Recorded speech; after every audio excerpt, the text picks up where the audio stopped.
بسم اللہ الرحمن الرحیم۔ السلام علیکم۔ رمضان کے فضائل سے متعلق ایک طویل حدیث میں 4 اشخاص کا ذکر ہے کہ ان کی رمضان میں بھی مغفرت نہیں ہوتی۔ حق تعالی شانہ رمضان شریف میں روزانہ افطار کے وقت ایسے 10 لاکھ آدمیوں کو جہنم سے خلاصی مرحمت فرماتے ہیں جو جہنم کے مستحق ہو چکے ہوتے ہیں، اور جب رمضان کا آخری دن ہوتا ہے تو یکم رمضان سے آخری رمضان تک جس قدر لوگ جہنم سے آزاد کیے گئے ہوتے ہیں ان کے برابر اس ایک دن میں آزاد فرماتے ہیں۔ اور جس رات شب قدر ہوتی ہے تو اس رات حق تعالی شانہ حضرت جبرائیل علیہ السلام کو زمین پر اترنے کا حکم فرماتے ہیں۔ وہ فرشتوں کے ایک بڑے لشکر کے ساتھ زمین پر اترتے ہیں۔ ان کے ساتھ ایک سبز جھنڈا ہوتا ہے جس کو کعبہ کے اوپر کھڑا کرتے ہیں۔ حضرت جبرائیل علیہ السلام کے 100 بازو ہیں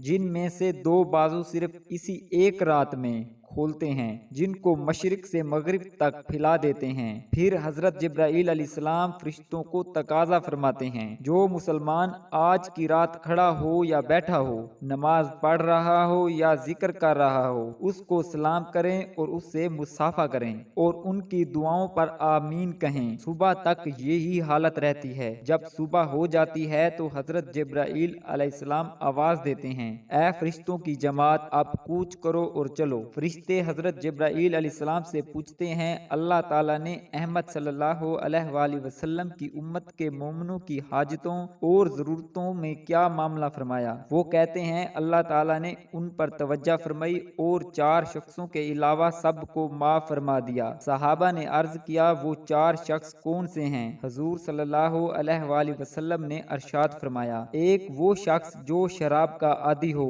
دوسرا وہ شخص جو والدین کی نافرمانی کرنے والا ہو، تیسرا وہ شخص جو قطع رحمی کرنے والا اور ناطہ توڑنے والا ہو، چوتھا وہ شخص دل میں کینہ رکھنے والا ہو اور آپس میں قطعی تعلق کرنے والا ہو۔